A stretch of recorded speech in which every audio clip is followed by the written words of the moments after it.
नमस्कार, मैं हूं निकिता और आप देख रहे हैं सत्यहिंदी.com। चलिए एक नजर डालते हैं अब तक की सुर्खियों पर। देश में लोकसभा चुनाव तो संपन्न हो चुके हैं, जिसके बाद अब सभी राजनीतिक दल अपने राज्यों में आगामी विधानसभा चुनाव की तैयारियों में जुट गए हैं। इसी कड़ी में एक ऐसी खबर सामने आई है जो कांग्रेस, समाजवादी पार्टी और साथ ही भाजपा की भी टेंशन बढ़ा सकती है। दरअसल ऐसा दावा किया जा रहा है कि लोकसभा चुनाव के बाद उत्तर प्रदेश में 2027 में होने वाले विधानसभा चुनाव के लिए समाजवादी पार्टी और कांग्रेस मिलकर बीजेपी को सत्ता से उखाड़ फेंकने की तैयारी में लग गई हैं। अब इस बीच आज़ाद समाज पार्टी के राष्ट्रीय अध्यक्ष और नगीना लोकसभा सीट से मौजूदा सांसद चंद्रशेखर आज़ाद ने एक बड़ा ऐलान किया है जो कि इंडिया गठबंधन की टेंशन को बढ़ा सकता है। दरअसल उन्होंने कहा है कि अब हमारी पार्टी आगामी प्रदेश भर में खुद अपने दम पर 403 विधानसभा सीटों पर चुनाव लड़ेगी। अब चंद्रशेखर आज़ाद के इस ऐलान से ऐसा माना जा रहा है कि उनका सभी पार्टियों पर अपने प्रत्याशी उतारना इंडिया गठबंधन का खेल खराब कर सकता है। कर्नाटक की कांग्रेस सरकार ने पेट्रोल डीजल के दाम बढ़ा दिए हैं। सरकार ने पेट्रोल की कीमत 3 रुपये प्रति लीटर तो वहीं डीजल के दाम में 3.20 रुपये का इजाफा किया है। यह बढ़ोतरी कर्नाटक सेल्स टैक्स में बदलाव के बाद हुई। पेट्रोल पर बिक्री कर 25.92% से बढ़ाकर 29.84% और डीजल पर 14.3% से बढ़ाकर 18.4% कर दिया गया है। वहीं अब राज्य सरकार के इस फैसले पर बीजेपी का हमला भी शुरू हो गया। इसी कड़ी में बीजेपी आईटी सेल के प्रमुख अमित मालविया ने कांग्रेस पार्टी को निशाने पर लेते हुए कहा कि खटाखट और टकाटक लूट शुरू हो गई है। उन्होंने एक्स पर एक पोस्टर शेयर किया जिसमें राहुल गांधी की तस्वीर है और लिखा है कि कर्नाटक में हाथ बदल रहा हालात। खटाखट पेट्रोल 3 रुपये महंगा हो गया जबकि टकाटक डीजल 3.2 रुपये महंगा हो गया। वहीं बीजेपी प्रवक्ता शहजाद पूनावाला ने कहा कि यह आम आदमी की रीढ़ की हड्डी को तोड़ने जैसा है। ऐसा इसीलिए है क्योंकि कांग्रेस ने अपनी योजनाओं के कारण कर्नाटक को दिवालिया बना दिया है। कांग्रेस ने अपनी स्कीम के जरिए कर्नाटक और हिमाचल प्रदेश को बैंकरप्ट कर दिया है। जैसे कि पंजाब में फ्री बिजली बांटने को लेकर आम आदमी पार्टी ने बैंकरप्ट कर दिया है। बीजेपी प्रवक्ता ने आगे कहा कि इसके बावजूद भी ये लोग महंगाई की बातें करते हैं। आरएसएस नेता इंद्रेश कुमार ने बीते दिनों अपने एक बयान में भाजपा पर निशाना साधते हुए कहा था कि उसने राम की भक्ति तो की लेकिन फिर उसमें अहंकार आ गया और इसी वजह से भगवान राम ने उसे 241 पर ही रोक दिया।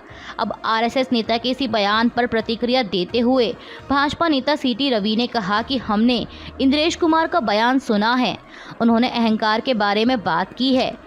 बीजेपी नेता ने कहा कि आरएसएस हमेशा संस्कृति का प्रसार करती है, यह संस्कृति का प्रसार करके देशभक्ति के लिए प्रेरित करती है। हमने आरएसएस से देशभक्ति की प्रेरणा, समाज की सेवा की प्रेरणा को स्वीकार किया है। हम उस मार्गदर्शन के साथ काम करेंगे। इंद्रेश कुमार ने भाजपा से सीधे बात नहीं की, वह सामान्य बात कर रहे थे। हम उनके शब्दों का सम्मान करेंगे, हम उनके शब्दों का पालन करेंगे। आरएसएस नेता इंद्रेश कुमार के बयान पर कांग्रेस की भी प्रतिक्रिया आई है। कांग्रेस के राज्यसभा सांसद प्रमोद तिवारी ने कहा कि वे चाहे पलट जाएं या यू टर्न लें, लेकिन उनके बयान को करोड़ों लोगों ने सुना है। इंद्रेश कुमार के साथ क्या हुआ मुझे नहीं पता, लेकिन सारे देश ने देखा कि इंद्रेश ने किसे अहंकारी बताया था और आज वे पलट गए। कांग्रेस नेता ने कहा कि ये आरएसएस का स्वभाव नहीं है। अगर उन्होंने दृढ़ता के साथ कुछ कहा था तो उन्हें उस पर कायम रहना चाहिए था। कांग्रेस अध्यक्ष मल्लिकार्जुन खड़गे ने कहा है कि एनडीए की सरकार गलती से बनी है। पीएम मोदी के पास जनादेश नहीं है, ये सरकार कभी भी गिर सकती है। हम सब लोगों को देश को मजबूत बनाने के लिए काम करना चाहिए, लेकिन हमारे प्रधानमंत्री की आदत ये है कि जो चीज़ें ठीक से चलती हैं वे उसे चलने नहीं देते। अब कांग्रेस अध्यक्ष के इसी बयान पर पलटवार करते हुए केंद्रीय मंत्री जीतन राम मांझी ने कहा कि गलत और भ्रामक प्रचार करके इंडी गठबंधन ने यहां की जनता को भ्रम में डाल दिया, इसलिए उन्हें गलती से कुछ बल मिल गया है। वे लोग 100 तो दूर 50 सीटों के नीचे ही रहते। देश में पड़ रही भीषण गर्मी के बीच दिल्ली जल संकट गहराता जा रहा है। मामले को लेकर जल मंत्री आतिशी ने कहा कि दिल्ली में जो पानी की सप्लाई आ रही है उसमें लगातार कमी चल रही है। वजीराबाद पौंड में पानी लगभग खत्म हो चुका है। मुनक करनाल में भी पानी की कमी चल रही है। सामान्य स्थिति में हमारे वाटर ट्रीटमेंट प्लांट में 1005 MGD पानी का उत्पादन किया जाता था और ये आंकड़ा लगातार गिर रहा है। आतिशी ने बताया कि 14 जून को ये आंकड़ा 932 MGD पर पहुंच गया। हमने दिल्ली के कई हिस्सों में इमरजेंसी ट्यूबवेल करवाकर उन्हें वाटर सप्लाई से लिंक किया है। हमने दिल्ली जल बोर्ड को कहा है कि जहां जहां पर भी टैंकर की आवश्यकता है वहां अगले 24 घंटों में आकलन करें और टैंकरों की संख्या बढ़ाएं।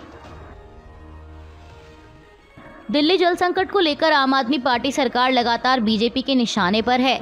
इसी कड़ी में भाजपा सांसद मनोज तिवारी ने कहा कि आम आदमी पार्टी बहाने बनाना जानती है, वो जनता को सुविधा देना नहीं जानती।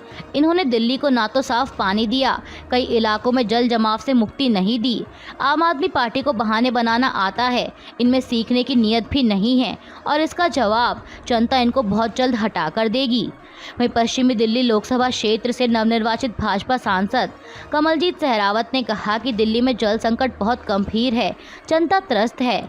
इस कमी का मुख्य कारण पानी की चोरी, निजी पानी के टैंकरों द्वारा चोरी और दिल्ली जल बोर्ड की लाइनों का जगह जगह टूटना, उनसे पानी चोरी होना यानी दिल्ली सरकार का कुप्रबंधन है। बीजेपी नेता ने कहा कि हरियाणा की मुनक नहर से जितना पानी आना चाहिए वह आ रहा है, इसमें कोई कमी नहीं है। आपने अभी वीडियो देखा होगा, इसमें केंद्र सरकार का कोई हाथ नहीं है। कर्नाटक के पूर्व मुख्यमंत्री और भाजपा के वरिष्ठ नेता BS येदियुरप्पा के खिलाफ पॉक्सो मामले में गैर जमानती वारंट जारी किया गया है। इस पर खुद प्रतिक्रिया देते हुए उन्होंने कहा कि मैं तय कार्यक्रम के तहत दिल्ली गया था। मैंने पहले ही बता दिया था कि मैं इस महीने की 17 तारीख को सुनवाई के लिए आऊँगा। हाईकोर्ट ने भी निषेधाज्ञा जारी कर दी है। मैं सोमवार को सुनवाई के लिए जा रहा हूँ। उन्होंने अनावश्यक भ्रम पैदा करने का काम किया है। येदियुरप्पा ने कहा कि मैं किसी से भी शिकायत नहीं कर रहा, समय सब कुछ तय करेगा। लोग जानते हैं कि सच्चाई क्या है, लोग चाल चलने वालों को सबक सिखाएंगे। सबको पता है और मुझे न्यायपालिका पर पूरा भरोसा है कि मुझे न्याय मिलेगा। शिवसेना UBT प्रमुख उद्धव ठाकरे ने कल शनिवार को एक प्रेस कॉन्फ्रेंस के दौरान भाजपा पर जमकर निशाना साधा। उन्होंने कहा कि भाजपा ने खुद 400 का नारा दिया था, अब अच्छे दिन के नैरेटिव का क्या हुआ, मोदी की गारंटी का क्या हुआ। ठाकरे ने आगे तंज कसते हुए कहा कि देवेंद्र फडणवीस ने कहा था कि हमारी सरकार रिक्शे के 3 पैरों जैसी है। उन्होंने कहा कि और अब केंद्र की भाजपा सरकार का हाल भी वही है। दरअसल आपको बता दें कि महाराष्ट्र में सत्तारूढ़ महायुति गठबंधन को इस बार राज्य की कुल 48 सीटों में से 17 सीटों पर जीत मिली है। वहीं विपक्षी गठबंधन महाविकास अघाड़ी को 30 सीटों पर कामयाबी मिली और 1 सीट निर्दलीय के खाते में गई। और अब महाराष्ट्र में जल्द ही विधानसभा चुनाव भी होने हैं। ऐसे में सभी पार्टियां जोर शोर से अपनी तैयारियों में जुट गई हैं। उद्धव ठाकरे के इसी बयान पर महाराष्ट्र भाजपा के अध्यक्ष चंद्रशेखर बावनकुले ने पलटवार करते हुए कहा कि लोकसभा चुनाव में महाविकास अघाड़ी को 0.3% अधिक वोट मिले। हमने स्वीकार किया है कि हम अपनी गलतियों को सुधारेंगे। उन्होंने आगे उद्धव ठाकरे पर तंज कसते हुए कहा कि सिर्फ इसलिए कि उन्हें 0.3% अधिक वोट मिले हैं, इसका मतलब ये नहीं है कि वो मुख्यमंत्री बन जाएंगे। महाराष्ट्र के लोग इस बारे में फिर से सोचेंगे। बावनकुले ने कहा कि महाविकास अघाड़ी PM मोदी की कल्याणकारी योजनाओं को रोकने के लिए काम कर रहा है। अगर गलती से वे सरकार बना लेते हैं तो अगले 5 सालों तक वे महाराष्ट्र को केंद्र सरकार की योजनाओं का लाभ मिलने से रोक देंगे। MVA के लोग PM मोदी को नापसंद करते हैं और उन पर व्यक्तिगत हमला करते हैं। कांग्रेस नेता राहुल गांधी ने लोकसभा चुनाव 2024 में 2 सीटों केरल की वायनाड और उत्तर प्रदेश की रायबरेली से जीत हासिल की है। अब ऐसे में उन्हें इन दोनों में से एक सीट को छोड़ना होगा। हालांकि वह किस सीट को छोड़ते हैं इसे लेकर कोई आधिकारिक घोषणा तो नहीं हुई है, लेकिन माना जा रहा है कि वे वायनाड से इस्तीफा देकर रायबरेली से अपनी सांसदी बरकरार रख सकते हैं। इस बीच कांग्रेस नेताओं ने भी राहुल गांधी की सांसदी को लेकर अपनी इच्छा जाहिर की है। यूपी कांग्रेस के अध्यक्ष अजय राय ने कहा कि हम उत्तर प्रदेश के लोग चाहते हैं कि राहुल गांधी रायबरेली रहें। रायबरेली से पारिवारिक रिश्ता है, पुरखों का रिश्ता है और वो लगातार बरकरार रहे। अजय राय ने कहा कि उत्तर प्रदेश में वो काम करेंगे तो आने वाले समय में उत्तर प्रदेश मजबूत रहेगा। रूस और यूक्रेन में बीते 2 साल से अधिक समय से जारी युद्ध के बीच अमेरिका ने युद्धग्रस्त यूक्रेन के लिए 1.5 अरब डॉलर के राहत पैकेज की घोषणा की है। इसका अधिकांश हिस्सा यूक्रेन के ऊर्जा सेक्टर के लिए इस्तेमाल किया जाएगा। ये घोषणा स्विट्जरलैंड में हो रहे यूक्रेन शांति सम्मेलन के दौरान की गई। अमेरिकी उपराष्ट्रपति कमला हैरिस ने इस राहत पैकेज की घोषणा करते हुए कहा कि इसका इस्तेमाल रूस के हमलों के कारण नुकसान झेल रहे यूक्रेन के ऊर्जा इंफ्रास्ट्रक्चर को दुरुस्त करने में किया जाएगा। दरअसल आपको बता दें कि यूक्रेनी राष्ट्रपति व्लादिमीर ज़ेलेंस्की का कहना है कि युद्ध के कारण ऊर्जा उत्पादन की देश की आधी क्षमता नष्ट हो गई है। उन्होंने पश्चिमी मुल्कों से अपील की थी कि देश के ऊर्जा इंफ्रास्ट्रक्चर और शहरों को बचाने के लिए उसे जल्द से जल्द एयर डिफेंस सिस्टम दें।